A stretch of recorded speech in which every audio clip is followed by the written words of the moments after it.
karena kewajiban hukum, tapi juga sering melakukan kejelekan dengan menggunakan hukum. Pada sesi kedua harusnya dulu saya masuk yang angkatan pertama tuh bicara demokrasi dan praktek hukum dan etika penyelenggaraan negara. Tapi ini masuk ke pendidikan dan sosial. Tapi baik, saya akan merefleksikan saja dari pengalaman saya. Jadi kerapuhan etika ini sebenarnya yang paling menyolok sudah terjadi sejak zaman era Orde Baru, yang kemudian kerapuhan etika itu melahirkan KKN gitu. Nah, era reformasi kita mau memperbarui sebenarnya, sehingga era reformasi itu kita mengeluarkan TAP MPR nomor 6 tahun 2001 tentang etika kehidupan berbangsa. Tetapi kerapuhan etika itu muncul lagi karena ternyata KKN makin banyak. Kita tahu KKN itu kualitatif dan kuantitatif sekarang jauh lebih banyak dari Orde Baru, vertikal horizontal. Terjadi flexing, pamer kemewahan. Bayangkan Anda ada seorang Kakanwil pajak di 2 provinsi itu diberitakan punya jet pribadi, private jet, yang di Jogja itu, sama Makassar itu. Sampai diberhentikan. Itu dari mana gitu? Yang begitu tuh kan pamer kemewahan seperti itu, hedon. Ikut suka-sukanya. Bohong, suka bohong nih, pejabat bohong, bilang begini ternyata enggak benar.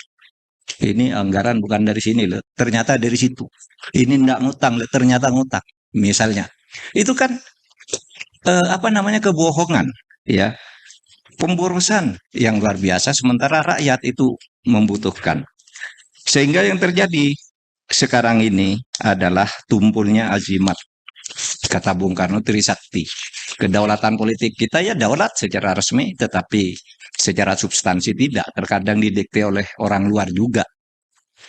Didikte oleh ambisi-ambisi pribadi kita juga.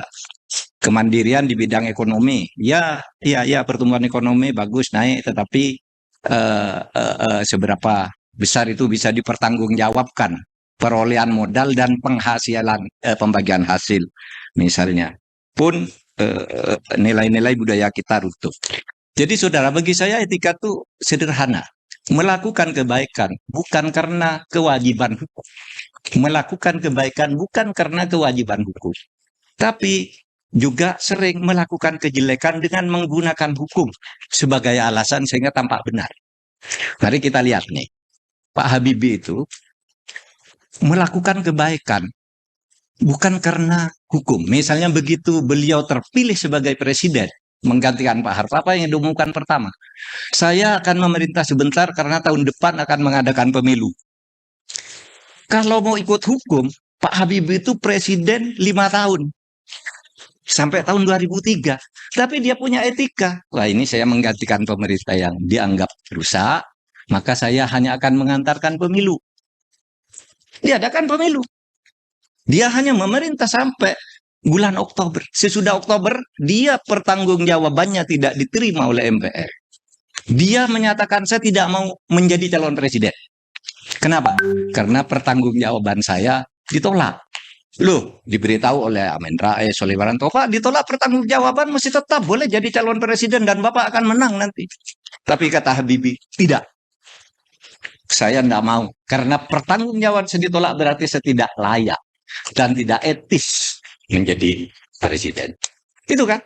Lalu, sebaliknya ada presiden lain yang cari-cari akal untuk memperpanjang jabatan. Jangan ketawa, saudara mengira presiden ini Robert Mugabe. Robert Mugabe di Zimbabwe itu jadi perdana menteri, merasa tahun depan nih saya habis jabatan, habis kekuasaan saya. Diubah undang-undang dasarnya menjadi sistem presidensil. Dia jadi presiden pertama. Ikut pemilu terus, pemilunya dihitung di rumahnya. Lalu diumumkan dia menang-menang terus sampai diusir oleh rakyatnya.